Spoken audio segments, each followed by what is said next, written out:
अस्सलाम वालेकुम dear students. हम अपने अकाउंटिंग लेक्चर्स में आज जो टॉपिक डिस्कस करेंगे दैट इज़ एडजस्टिंग एंट्रीज। अब ये एडजस्टिंग एंट्रीज क्या होती हैं? बेसिकली अगर हम देखें जितनी भी बिजनेस ट्रांजैक्शंस हैं वो दो तरह की हो सकती हैं। बिजनेस ट्रांजैक्शंस रिकॉर्ड करने के लिए दो मेथड्स इस्तेमाल होते हैं। एक है cash basis, recording business transactions on cash basis, and दूसरा तरीका होता है उसको हम कहते हैं अक्रूवल बेसिस। बिजनेस ट्रांजैक्शंस या तो कैश बेसिस पे रिकॉर्ड की जाती हैं या अक्रूवल बेसिस पे रिकॉर्ड की जाती हैं। कैश बेसिस पे रिकॉर्ड करने का मतलब क्या है? इसका मतलब यह है कि कोई भी एक्टिविटी तब रिकॉर्ड की जाती है when there is an actual exchange of cash. जहाँ पे एक्चुअल कैश इन्वॉल्व होता है हम कहते हैं ये कैश बेसिस ऑफ अकाउंटिंग है। फॉर एग्जांपल, बिजनेस ने जब कस्टमर से पैसे रिसीव किए तब वो सेल्स को रिकॉर्ड करे, कैश बेसिस है। बिजनेस जब सैलरी पे कर दे उस टाइम पे सैलरी को पे करे, इसको हम कहते हैं कैश बेसिस। अक्रूवल बेसिस होते हैं accrual basis of recording business transactions में हम किसी भी बिजनेस ट्रांजैक्शन को रिकॉर्ड करते हैं बेस्ड ऑन इट्स अकरेंस। जब कोई एक्टिविटी अकर होती है रिगार्डलेस कि उसकी पेमेंट हमने कर दी या पैसे रिसीव कर लिए हैं कि नहीं किए हैं, regardless of cash payments receiving cash, business transactions को तब रिकॉर्ड किया जाता है जब वो ट्रांजैक्शन एक्चुअली अकर हो जाए।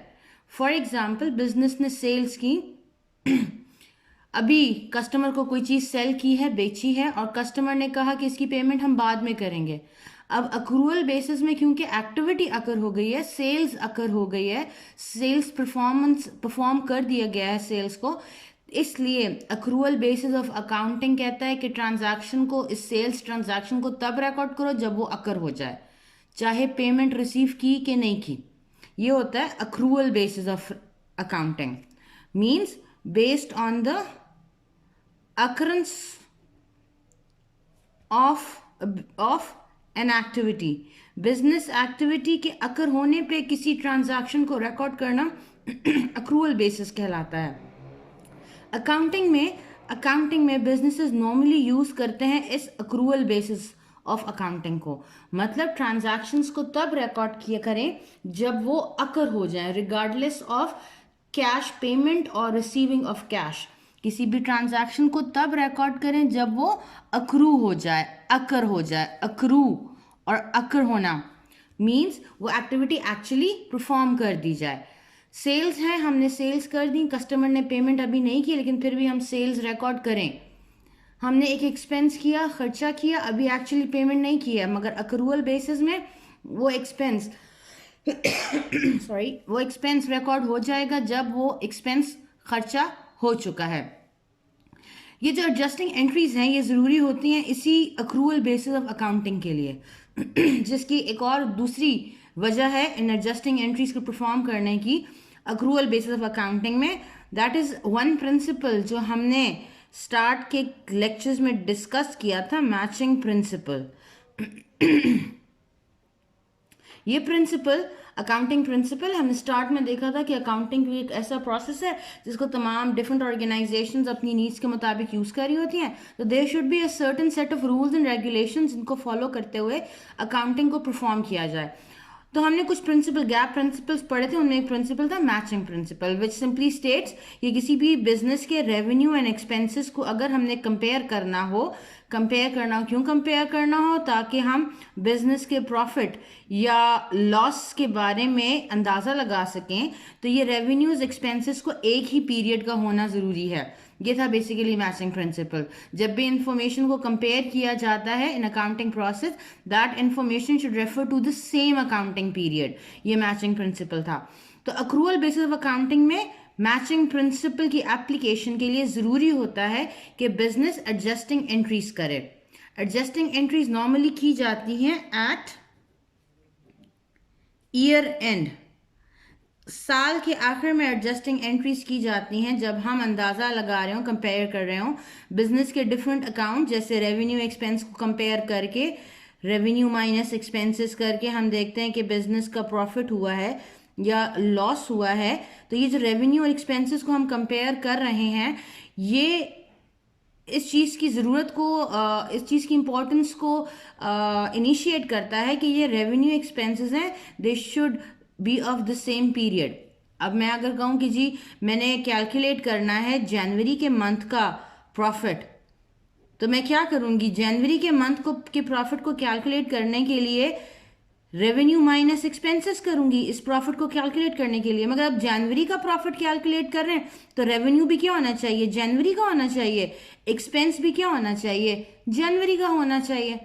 अब ये तो नहीं हो सकता कि मैं जनवरी के रेवेन्यूज को फरवरी के एक्सपेंसेस से कंपेयर करूं। जनवरी में हमने रेवेन्यू किया थे 1000 के, एक्सपेंसेस किए फरवरी में हमने एक्सपेंस किया जी 800 का, तो क्या मैं कह सकती हूँ अब मेरा जनवरी का प्रॉफिट है 200?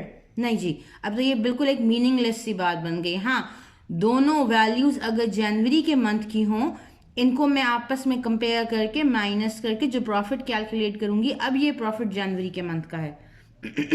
तो मैचिंग प्रिंसिपल की एप्लीकेशन के लिए ज़रूरी है कि हमने रेवेन्यूज और एक्सपेंसेस को रिकॉर्ड करना है with respect to period of their occurrence. वो कब अकर हुए, जब जनवरी के रेवेन्यूज जनवरी में ही रिकॉर्ड होने चाहिए, जनवरी के एक्सपेंसेस क्योंकि जनवरी में अकर हो रहे हैं तो उनकी पेमेंट हो या ना हो, जनवरी के एक्सपेंसेस को जनवरी में ही रिकॉर्ड करना चाहिए। तो ये accrual basis and matching principles accountants को के लिए कंपलसरी बनाते हैं कि ईयर एंड पे कुछ एडजस्टमेंट्स की जाएं, ईयर एंड पे कुछ एडजस्टमेंट्स की जाएं ताकि हम प्रॉपर तरीके से रेवेन्यूज और एक्सपेंसेस को उनके रिस्पेक्टिव पीरियड्स में ही रिकॉर्ड कर दें। इन एडजस्टमेंट्स को करने के लिए कुछ एंट्रीज पास की जाती हैं जिनको हम कहते हैं एडजस्टिंग एंट्रीज। हमारे पास दो तरह की एडजस्टिंग एंट्रीज होती हैं। We have two types of adjusting entries, basically दो तरह की हैं। एक है अक्रूवल्स के लिए एडजस्टिंग एंट्रीज की जाती हैं और दूसरी डेफरल्स के लिए एडजस्टिंग एंट्रीज की जाती हैं। बिजनेस की नॉर्मल रूटीन में जितने भी अक्रूवल्स होते हैं, जितने भी डेफरल्स होते हैं, उनके लिए पीरियड एंड पे एडजस्टिंग एंट्री पास करना ज़रूरी होता है। तो यहाँ पे मैं एक बात क्लियर कर दूँ, भी मैंने स्टार्ट में कहा कि एडजस्टिंग एंट्रीज की जाती हैं ईयर एंड पे, but that is not a hard and fast rule. Basically किसी पीरियड के एंड पे एडजस्टिंग एंट्री की जाएगी, नॉर्मली वो ईयर एंड होता है पीरियड पूरा, मगर as per need, as per requirement business month end पे भी एडजस्टमेंट कर सकता है, क्वार्टर एंड पे भी एडजस्टमेंट कर सकता है, but normally by rule year and पे करनी चाहिए, पर एज पर नीड ये मंथ एंड और क्वार्टर एंड पे भी कर सकता है। क्लियर होती है बात?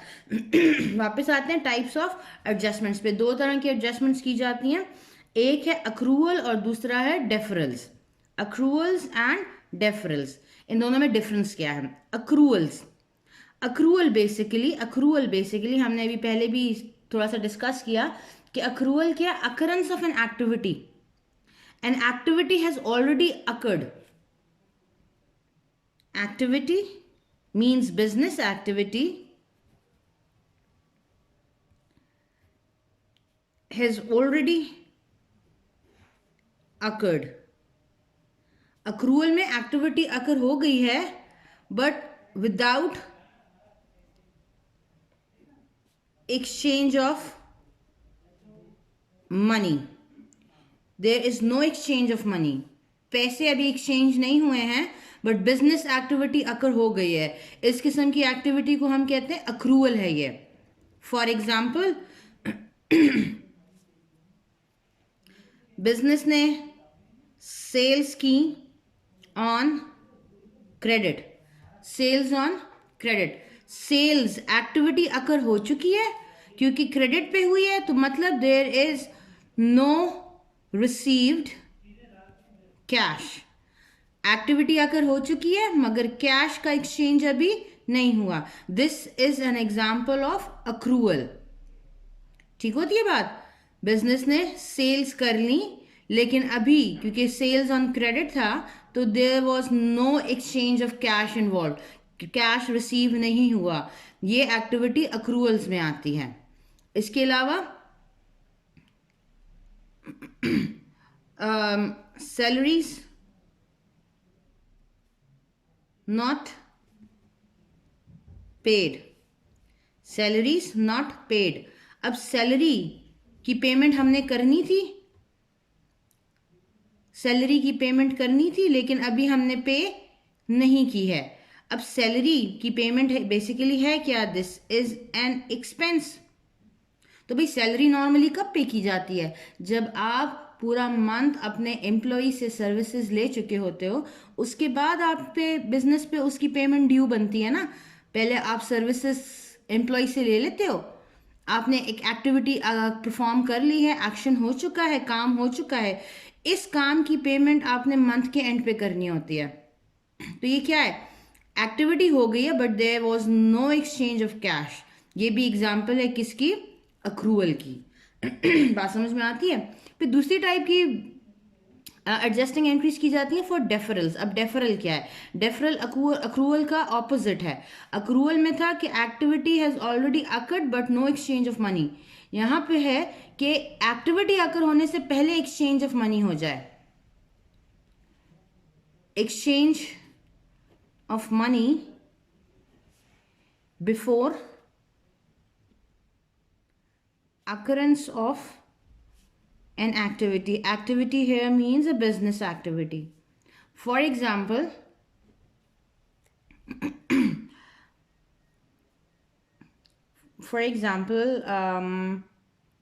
advance payment. एडवांस पेमेंट्स क्या होती हैं, सॉरी, एडवांस पेमेंट्स होती हैं आप किसी काम के होने से पहले उसकी पेमेंट कर दो. एडवांस में आपने पेमेंट कर दी. फॉर एग्जांपल हमने एक फैसिलिटी, कोई जगह, कोई ऑफिस रेंट पे लिया और उसका जो एडवांस था वो हमने रेंट था वो हमने एडवांस में पे कर दिया, टाइम से पहले पे कर दिया. नॉर्मली रेंट कैसे पे होता है, आप जब कोई फैसिलिटी यूज़ करते हो, कोई जगह यूज़ करते हो, मंथ के एंड पे जाके आप रेंट पे करते हो.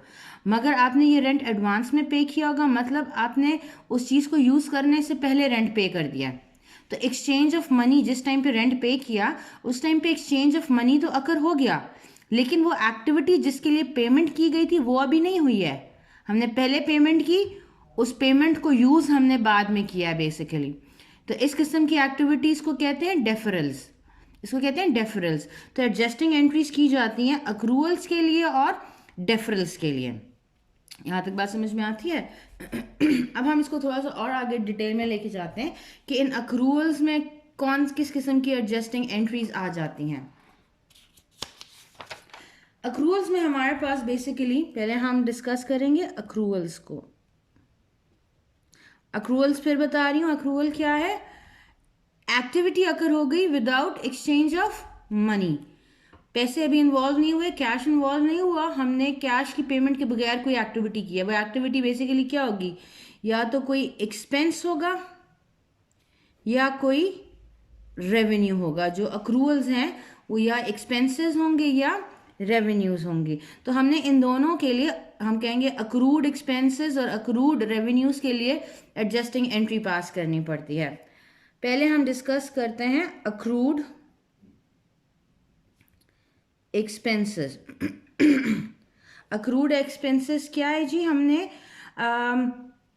एक्शन अगर हो गया, मतलब एक्सपेंस बन चुका है, अभी हमने उसकी पेमेंट नहीं की है. ये किस तरह होगा, मैंने पहले भी आपसे डिस्कस किया. Take an example of salaries. Salaries में क्या होता है, आप पूरा मंथ जो है वो किसी एम्प्लॉय से सर्विस ले लेते हो, मंथ के एंड में बिजनेस पे ड्यू होता है, बिजनेस पे लायबिलिटी होती है कि अब बिजनेस ने ये सैलरी पे करनी है क्योंकि सर्विसेज ले चुके हैं. ठीक है ना. अब अगर बिजनेस यहाँ पे जाके पेमेंट नहीं करता, सैलरी की पेमेंट नहीं करता due to any reason, business के पास पैसे इतने मंथ के एंड पे नहीं है, या बिजनेस की पॉलिसी ऐसी है कि बिजनेस जो पेमेंट्स है, ऐसा होता है कुछ कंपनीज होती हैं वो अपने एम्प्लॉयज़ को 3 मंथ्स की, 2 मंथ्स की, 4 मंथ्स की एक साथ सैलरी जमा करके फिर पे करते हैं। उस केस में क्या होगा, बिजनेस के ऊपर अक्रूड एक्सपेंसेस बन रहे होंगे, बिजनेस का एक खर्चा हो चुका है मगर उस एक्सपेंस की वजह से, उस एक्टिविटी की वजह से बिजनेस ने अभी कोई पेमेंट नहीं की है।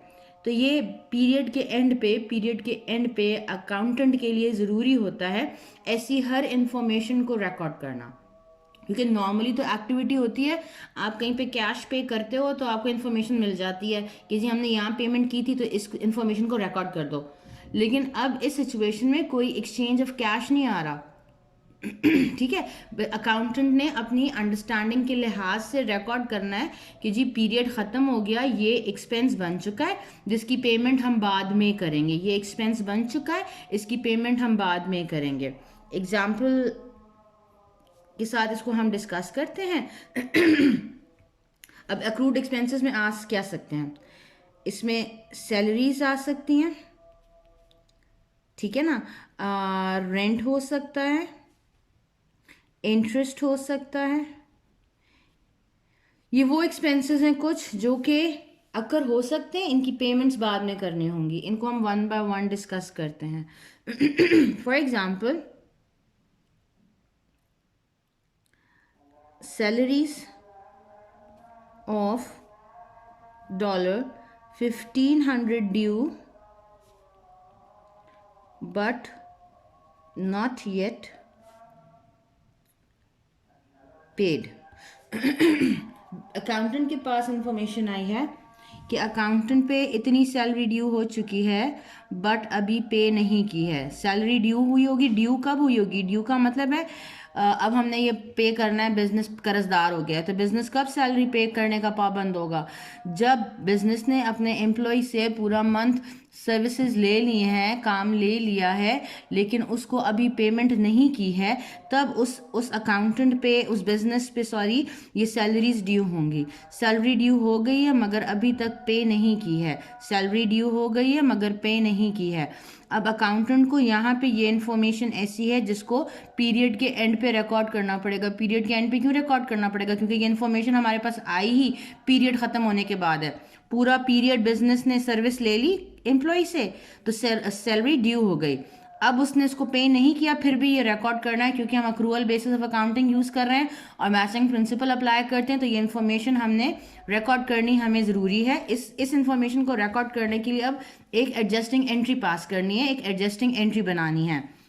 यहाँ क्या हो रहा है, वो बार बार मैं एक बात बोल रही हूँ, एक्सपेंस बन चुका है मगर हमने पे नहीं किया, एक्सपेंस बन चुका है हमने पे नहीं किया, तो एक तो अकाउंट यहाँ पे आएगा सैलरीज एक्सपेंस का जो कि ज़्यादा हुआ है कितने से, $1,500 से, और ये क्योंकि पे नहीं किया है तो बिजनेस पे लाइबिलिटी है, इसको हम लाइबिलिटी को कहेंगे सैलरीज पेएबल। हम पहले क्लास में डिस्कस कर चुके हैं कि लाइबिलिटीज के लिए टर्म इस्तेमाल होता है पेएबल। अब यहाँ पे हम किस लाइबिलिटी की बात करें, सैलरीज की, तो ये हो जाएगा सैलरीज पेएबल।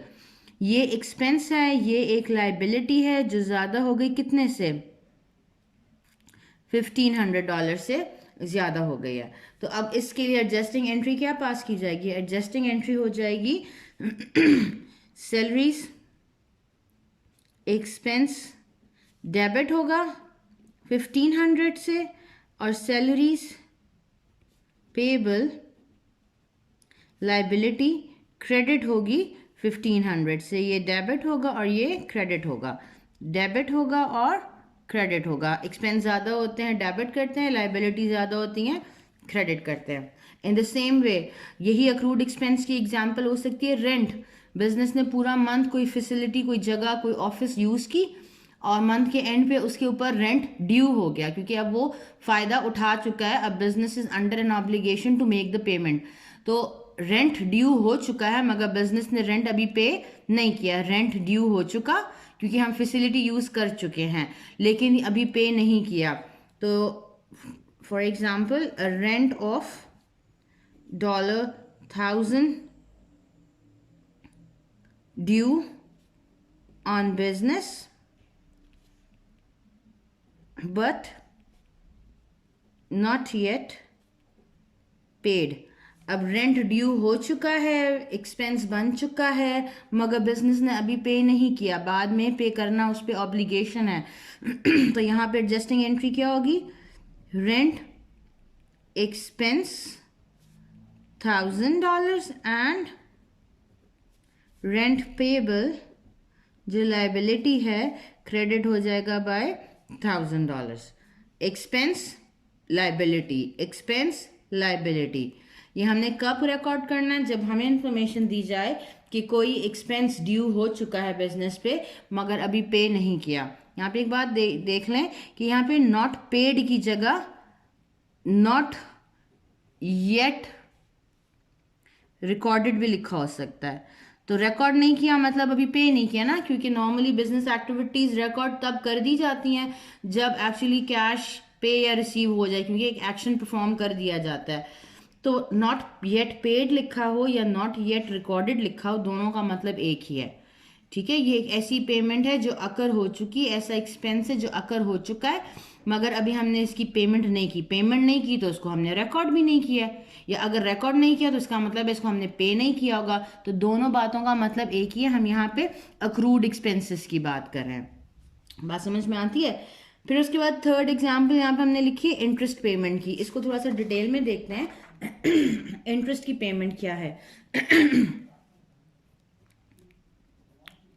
इंटरेस्ट क्या होता है? बेसिकली इंटरेस्ट हम लोन्स एक्सेट्रा पे एक्स्ट्रा जो अमाउंट पे कर रहे होते हैं उसको हम कहते हैं इंटरेस्ट।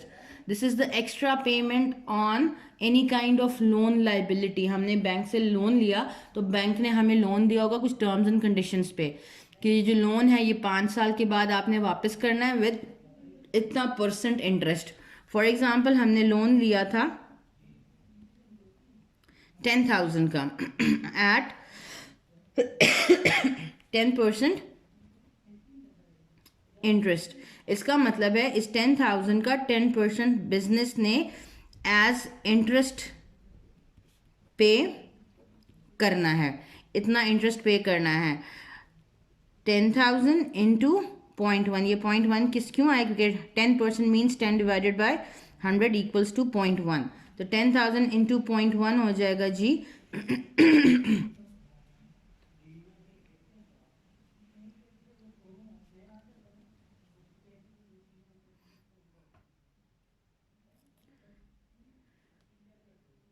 1,000 $।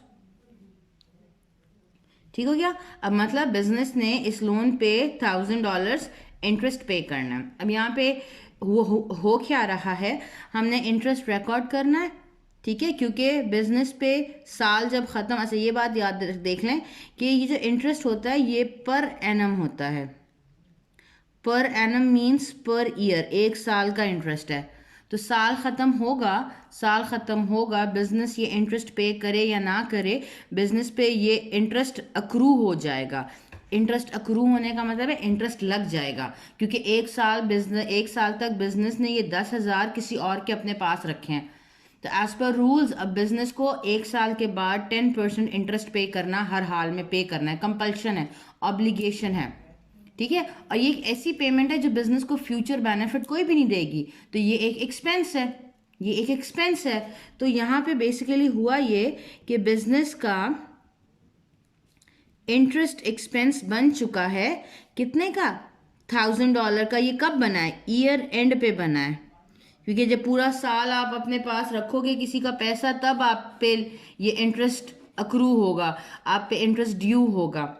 तो ईयर एंड पे बिजनेस पे $1,000 का इंटरेस्ट एक्सपेंस बन चुका है, लेकिन अभी बिजनेस ने इसको पे नहीं किया, क्योंकि नॉर्मली पेमेंट होती है इस लोन के, जब लोन की पेमेंट्स की जाती हैं उसके साथ इंटरेस्ट पे किया जाता है। बहुत कम होता है कि अगर सॉरी बहुत कम होता है कि जब बिजनेस किसी से लोन वगैरह लेते हैं तो वो लोन की अमाउंट से हट के अलग इंटरेस्ट लेते हैं। बैंक वगैरह के साथ नॉर्मल एग्रीमेंट्स बनते हैं इस तरह के कि जी आपने लोन ले लिया, लेट्स सपोज फॉर 5 ईयर्स, तो या तो 5 ईयर्स के बाद आपने ये loan in addition to interest वापस करना होगा, और अदरवाइज आपने कुछ एग्रीमेंट किया होगा 5 सालों का कि ये 5 साल का लोन मैं 3 इंस्टॉलमेंट्स में पे करूंगी, तो हर इंस्टॉलमेंट में आपने ये loan amount along with the interest पे करना होगा। कहने का मतलब ये है पेमेंट अलग पैटर्न में होती है, लेकिन रिकॉर्डिंग पर्पस के लिए हमने इस एक्सपेंस को ईयर एंड पे रिकॉर्ड करना ज़रूरी है। अब ये एक ऐसा एक्सपेंस है जो अक्रू हो चुका है, ड्यू हो चुका है, मगर ज़रूरी नहीं है बिजनेस ने इसी दिन पे किया हो, पे अभी नहीं किया होगा, तो फिर एक लाइबिलिटी बन जाएगी कि बिजनेस ये इंटरेस्ट पे करना है, इंटरेस्ट पेएबल, ये भी ज़्यादा हो जाएगा बाय $1000। अब ये एक्सपेंस है, ये एक लाइबिलिटी है, एक्सपेंसेस ज़्यादा होते हैं डेबिट करते हैं, लाइबिलिटी ज़्यादा होती है क्रेडिट करते हैं। तो एडजस्टिंग एंट्री इसके लिए हम पास क्या करेंगे, interest expense debit bye $1000 and interest payable credit by $1000। अब यहाँ पे एक चीज़ थोड़ा सा एक्स्ट्रा कैलकुलेशन करने की बात टाइम ज़रूरत पड़ती है while calculating this amount of interest based on the information provided in the question. Example से समझाते हैं। मैंने बार बार एक बात करी हूँ कि एडजस्टिंग एंट्रीज किसी पीरियड के एंड पे की जाती हैं, so you need to be very careful while reading the question कि जी उसमें पीरियड क्या मेंशन किया है, मंथ का एंड है या ईयर का एंड है। अगर क्वेश्चन में लिखा हुआ है कि बिजनेस मंथ के एंड पे एडजस्टिंग एंट्रीज पास करती है, इसका मतलब होगा कि ये बिजनेस की नेचर ऐसी है कि ये हर मंथ के एंड पे करती होगी, तो हमने सिर्फ मंथली डेटा को रिकॉर्ड करना है।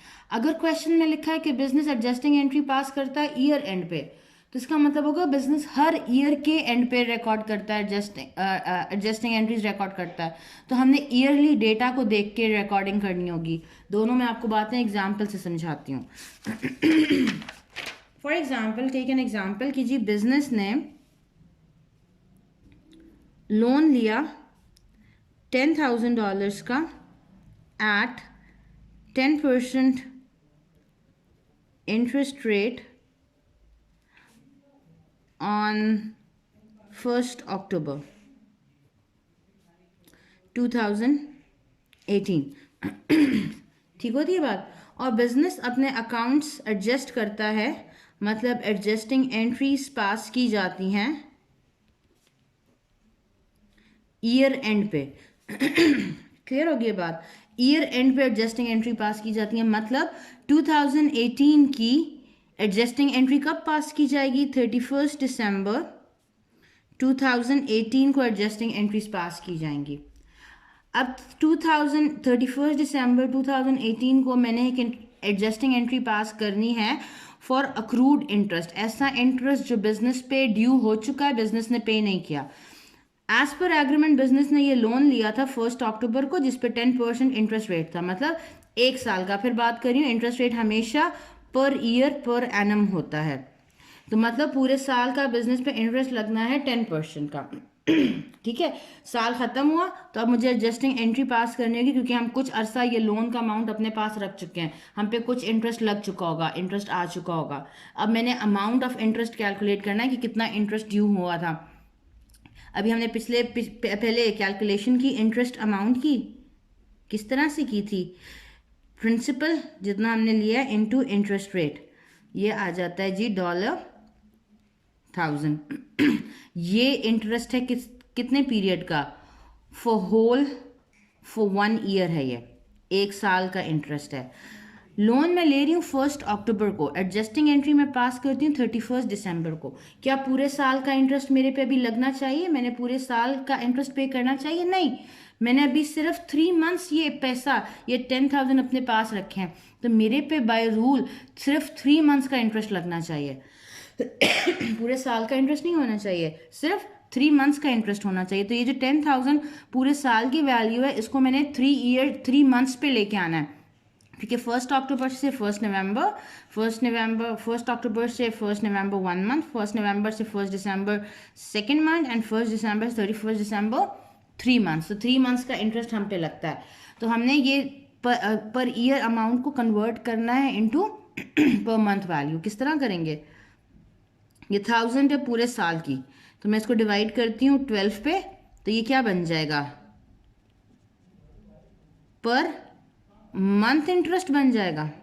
क्योंकि एक साल में 12 मंथ्स होता है ना, तो मैं 10,000 को डिवाइड बाय 12 करती हूँ तो ये पर मंथ इंटरेस्ट बन जाएगा। अब मुझे फाइंड कितना करना है, मुझे इस एडजस्टिंग एंट्रीज के लिए 3 मंथ्स का इंटरेस्ट फाइंड करना है। तो 3 मंथ्स का इंटरेस्ट कितना हो जाएगा, 10,000 डिवाइड बाय 12 मल्टीप्लाई बाय 3, ये पर मंथ 1 मंथ का, 1 इंटू 3 मंथ्स का हो जाएगा।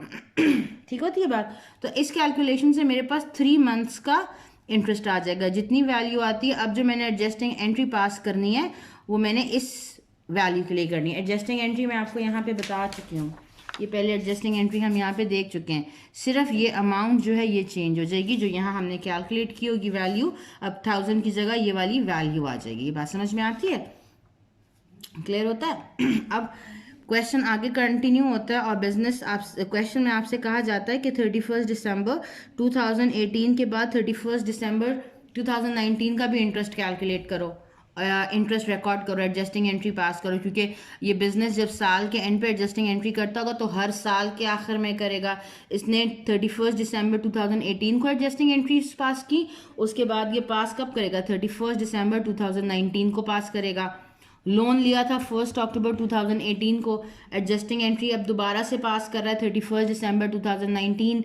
कितने पीरियड का इंटरेस्ट होगा अब यहाँ पे, अब यहाँ पे होगा फॉर 1 ईयर, क्योंकि पहले 31 अक्टूबर से 31 दिसंबर 2018 तक 3 पीरियड्स का की एंट्री वो पहले कर चुका होगा 31 दिसंबर को। यहाँ पे इंटरेस्ट एक्सपेंस रिकॉर्ड किया होगा और इंटरेस्ट पेएबल रिकॉर्ड कर चुका है। अब अगली जिसने एडजस्टिंग एंट्री करनी है ऑन 31 दिसंबर, वो करनी है 1 जनवरी 2019 से लेके 31 दिसंबर 2019 तक की। मतलब अब यहाँ पे जो एडजस्टिंग एंट्री आएगी वो होगी इंटरेस्ट एक्सपेंस 1000 पूरे साल का। अब पूरा साल गुजर चुका है, पूरे साल हमने पैसे अपने पास रखे हैं, तो पूरे साल का इंटरेस्ट लगना चाहिए। And interest payable $1000। ये बात समझ में आती है, ये बात समझ में आती है ना। अच्छा, अब लेट्स सपोज ये एडजस्टिंग एंट्रीज ईयर एंड पे थी, इसकी जगह हमारे पास लिखा हो adjusting entry eight month and. Month के एंड पे एडजस्टिंग एंट्री पास कर रहे हैं, मतलब अब हम हर मंथ के एंड पे एडजस्टिंग एंट्री पास किया करेंगे, क्योंकि कंपनी की रिक्वायरमेंट ऐसी है, बिजनेस की रिक्वायरमेंट ऐसी है कि ये बिजनेस हर मंथ के एंड पे एडजस्टिंग एंट्री पास करता है। तो इसका मतलब है कि इस सिचुएशन में पहली एडजस्टिंग एंट्री कब पास की गई होगी, 30th अक्टूबर, नहीं अक्टूबर में 31 अक्टूबर 2018 को पहली एंट्री पास की जाएगी। 1 अक्टूबर को बिजनेस ने लोन लिया था और एडजस्टिंग एंट्री क्योंकि बिजनेस एक मंथ के बाद करता है तो हर मंथ के आखिर में एडजस्टिंग एंट्री पास होगी। तो मंथ के आखिर में एडजस्टिंग एंट्री पास होगी, हमने इंटरेस्ट एक्सपेंस रिकॉर्ड करना है और इंटरेस्ट पेएबल एंट्री वही है, अमाउंट की बात आती है। अब यहाँ पे हमने कितने पीरियड का इंटरेस्ट लेना है, यहाँ हमने 3 मंथ्स का लिया था, फिर उसके बाद पूरे साल का लिया। अब क्योंकि एंट्री हम पर मंथ की कर रहे हैं तो हमने 1 मंथ का इंटरेस्ट कैलकुलेट करके सिर्फ वो रिकॉर्ड करना है, सिर्फ 1 मंथ का इंटरेस्ट रिकॉर्ड करना है। वो इंटरेस्ट हो जाएगा 1000 डिवाइडेड बाय 12, जितनी अमाउंट आती है वो यहाँ आ जाएगी। अब क्योंकि पर मंथ एंट्री कर रहे हैं तो 31 अक्टूबर के बाद 30th नवंबर 2018 को एंट्री पास की जाएगी same with the same amounts. फिर उसके बाद 31 दिसंबर 2018 को दोबारा एंट्री पास की जाएगी, क्योंकि हम पर मंथ एंट्रीज कर रहे हैं, same entries with the same per month value.